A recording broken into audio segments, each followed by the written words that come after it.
My first pick, let's start with Joe's Giants and end with my Chargers. The New York Football Giants are giving 12 to the Cowboys in the Meadowlands MetLife Stadium. Wow, if Cowboys Miles Austin catches that football on December 11th last year, we're having a completely different conversation here. But the ball that got lost in the bright lights in Arlington last year changed the face of the 2011 season more than any angry monkey in Connecticut ever changed. The Giants went on to sweep their way to the Super Bowl, and while they were a bit banged up coming into the preseason, they leave the preseason as healthy as ever, with a confident defense and an Eli Manning that's all grossed up, and he's all grossed up, and he's all grossed up. What movie?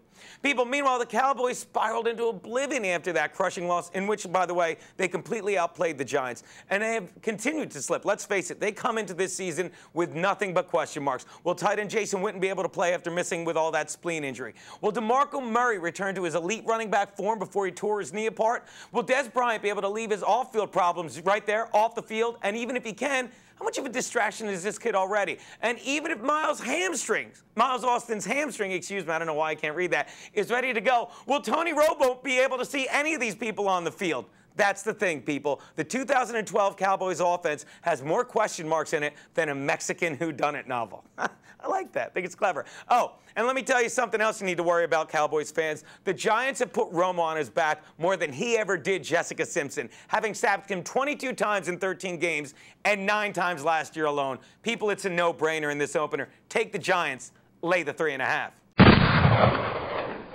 My next pick, the Colts are getting 9 in Chicago from the Bears.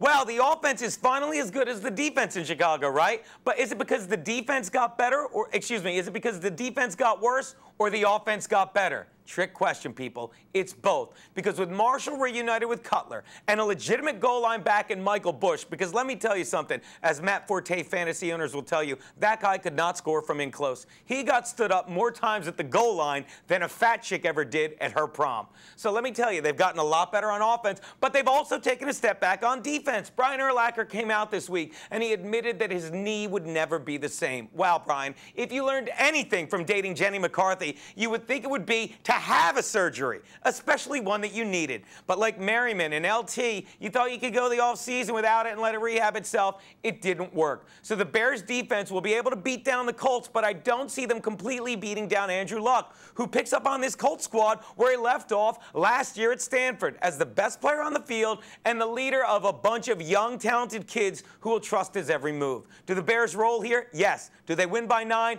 I doubt it. Take the Colts and the 9 points. Which brings me to my lock of the week.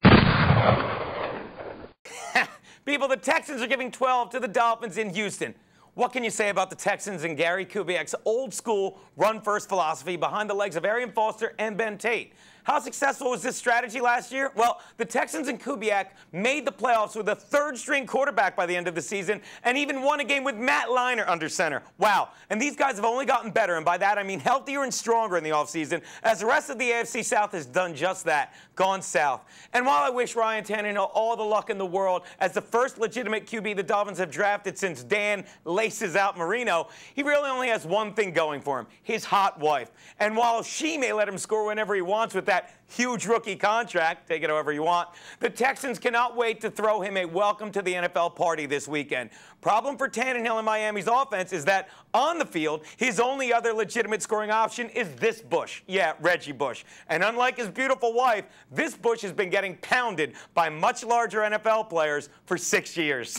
And he's lost more than a step. Why do you think he's not on the field anymore during punts? Because the only thing it takes him longer to return than a kick is that Heisman Trophy. People, take the Texans and lay the 12.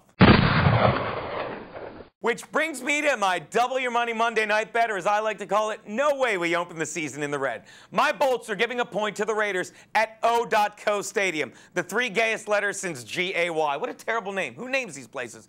People, when did the AFC West become the NFC West? Well, if you ask me, I'd say it was November of last year. And this game this year will be like every AFC West matchup you see. It's going to be like watching an episode of The Kardashians. A bunch of idiots desperately trying to get their points across. Will the Bolts win? I want to pick them, but I know too well how bad they are. Take the home team, take the Raiders, and the point you're getting. Those are Geno's picks. We'll see you next week.